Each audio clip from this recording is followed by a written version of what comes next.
I want your calls on this. Should we let parents work from home in the school holidays? 0207 862 2222 is the number. Give us a ring. The 6-week-long holiday may feel idyllic to children, but according to new research, parents are now facing a childcare bill of more than £1,000 per child over summer. The research found that the average cost of a childminder during the holidays is £234 a week in the UK. That varies from London, where it's so much more expensive, to Scotland and other areas where it's much less. With spiralling childcare costs, should we let parents work from home to help with this? Or is the workplace falling apart already? Are you an employer who's sick of seeing the workplace empty over July and August? Nina, how did we ever cope with this in the past? Going into the office 5 days a week, our kids were still off for 6 weeks. Somehow we managed to do it without our employers just looking at empty chairs right the way through the summer. Absolutely. If you look back decades ago, life then was mum and dad and the kids. Dad went out to work, mum stayed home and looked after the kids. Well, life changed. Women got emancipated, needed to be independent, have careers, follow their own paths as well. And that worked for a while, but now the cost of living and the financial crisis that we've been through over the last couple of, decade or so, means that even with 2 salaries coming in, it's impossible to look after your children. I mean, there is the thought, if you can't afford, to look after your children, you shouldn't have them. They're already here, put it that way. And the problem is that childcare in this country, as you say, is completely exorbitant. So while I abhor a lot of the working from home, I think people should get back to the office. I really do, because it drives me mad and that we seem to have lost a work ethic. I can completely understand parents who are, through no fault of their own, faced with a situation. And when so many people are working from home anyway, quote unquote working from home, why not make a sensible thing and say, OK, over summer, one of the parents can work from home. I mean, Mike, we know that the birth rate's falling. Yeah. We are getting older and older as a population. Isn't it because of exactly this attitude preventing parents from being able to spend time with their kids over summer? No, it's going to discourage people from having kids. I don't think it is. I think it's a societal thing. I think people are just getting married later and later. Women in particular want to pursue careers. Nina said, parents find themselves in a position not of their own making. It is of their own making because they chose to have children. And then when the children get to 3 or 4 and they suddenly decide, right, I'm going to stay at home and work from home, who's paying for it? Me, the taxpayer. Because if they work for the public sector, that means they're less efficient. That means it costs more. If they work for the private sector, it means the person who runs the company and gives them a job is not getting the 100% that company deserves for employing them. It's a racket. I mean, there's a report here. The BBC said in one area where they look working from home was particularly popular, the number of people playing golf during the week rose 350%, which is a great indication of the fact that people are skivers because when they work at home, they know they can get away with it. I think it's a disgrace. Listen, we're going to hear loads more from Mike, loads more from Nina in a bit. Don't forget also later, possibly, if you're working from home right now, does it work? Should we let parents work from home in the school holidays? 0207 862 2222 is the number. Give us a call. Amy is in London. Amy, how are the school holidays looking for you? Busy time? Good morning. Yes, absolutely. And I work from home. And without that option, I would be on benefits. I had a regular job. I was let go because I have 2 children with disabilities. The level of care and support they needed, I just could not maintain that job. So that I had 2 options, go on benefits or find work from home. And it took me a while, but I found it. And I don't want welfare to bring up my children financially. I want to do it. And I just want to address something from Mike. I usually agree a lot with what he says, but he said it's in their own making. Just to say, Mike, it's not my making that I had 2 children born with disabilities that need round-the-clock care. That is not my making. And I'm sure a lot of parents will be agreeing with me that it's not I totally always. agree, Amy. And what I would say is that you're an exception to the rule because you've got special circumstances and you are allowed to act differently because you've got to cope with things other people don't. So what I'm saying is you should certainly be able to work from home with everybody's support, but people who don't have the problems that you've got shouldn't. They take it too easy.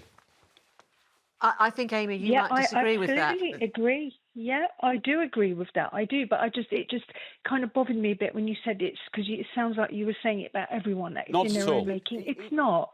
It's not. It really isn't. I'm only one of probably, I don't know how many, and I just agree with what Nina said. I too would always have said working from home is not good, but then I found myself in a situation that I have no control. And as I said, I don't want to be on benefits. I don't want benefits. I was going to say, Amy, I mean, full respect for you for finding the job where you could work from home with your circumstances. So great respect to you for that. Amy, can I just ask you about the maths of it? What would it cost you to have your kids looked after if you had to go into the office? Oh, it's extortionate. The amount I was paying for childcare I had hardly anything left over when I was doing my office-based job. I had hardly anything left over. And not only because my children got disabilities, they need specialist care. So I had to pay extra than what most regular parents would pay. But even if they didn't, the childcare cost is extortionate. And is it specialist childcare that you need for your kids? It's not... I mean, we talked about 234 quid a week per child. Would it be more than that for you? Oh, it would be. One of my children is in a wheelchair. The other one is non-verbal. That the care that they need is, this allows me to have a job, to have my self-respect, and it works. It works for me, and I know many parents will be in that situation. Amy, thank you so much. We don't want to be on benefits. No, thank you so much for calling in, Mike. I think it's really dangerous to call somebody like Amy an exception. I actually think that the reality is that the assumption that there are people who are working from home because it means they can Skype, that's the dangerous thing, isn't it? No, I mean, Amy is an exception because she's got a dreadful situation she's got to cope with. 2 children, both disabled, both need help. That is not a common and garden practice in most of society. Fortunately, most families have children who don't need specialist treatment. Where there is a family that needs specialist treatment, that's an exception, and Amy should be allowed to do it her way. But I would say mostly if people have got children who are got full of faculties and all that, they're skiving if they work from home. Well, I would just like to point out that the way Mike talks, you would very much know that he doesn't have children or indeed grandchildren. And to be perfectly honest, neither do I. So looking at it from the outside. But from the inside, Mike, if I was sitting at home and I had kids, I'd be really angry at you. I honestly would. Why? Because there's such lack of understanding and compassion in what you're talking about, and you're not taking account of the human condition, life, what happens to people. Why am I not being compassionate? I just want people to earn a living in the job that they've accepted. They've accepted the job, go to workplace, and then they can make demands on it. But they want to work from home. We're living in a country where childcare is the most expensive practically in the world.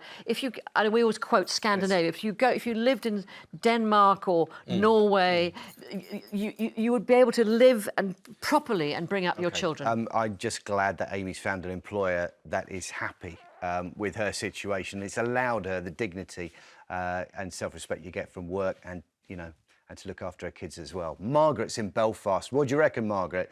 Do you agree with Mike that this is skiving, or is it a necessary thing that we need to be able to do now? Well, I forget your name. Sorry, what's your name? I'm Matt. Matt, the lady that was on there a minute ago, now my heart went out to her because that's understandable where she has a child that's disabled and that and has to stay at home for work and that. That's a different matter. But nowadays, in my opinion, I mean, I'm 71 years of age, and in my time, my daddy worked on his own and my mummy stayed at home and there at 7 of us and that. There was no mating babies or grandchildren or whatever. Then she had to cope with all that there on her own. Now, see nowadays, now, I'm not saying them all, but the biggest majority of kids over here, it's babies having babies. I know of several people who are kids, and they're on their phones and they're showing the granny or the mother or even friends of mine, and they're going, look at my friend's wee cute belly, isn't that so cute? And what did they do?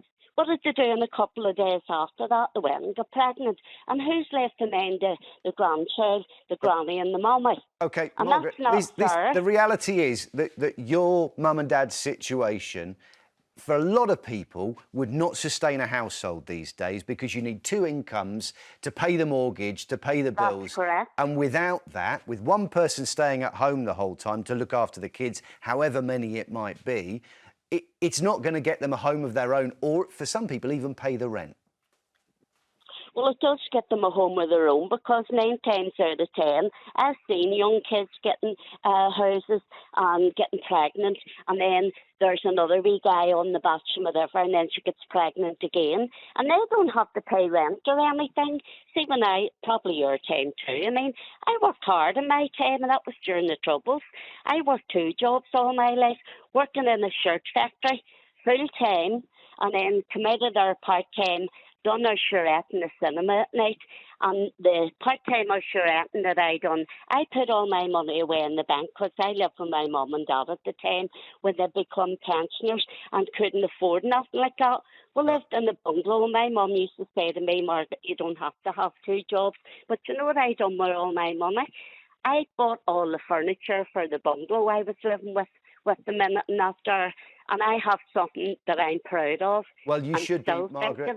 What you're talking about, it sounds like a life of hard work, hard graft, and looking after your money, and that's to be applauded. Thanks for your story, Margaret, and thanks for your call.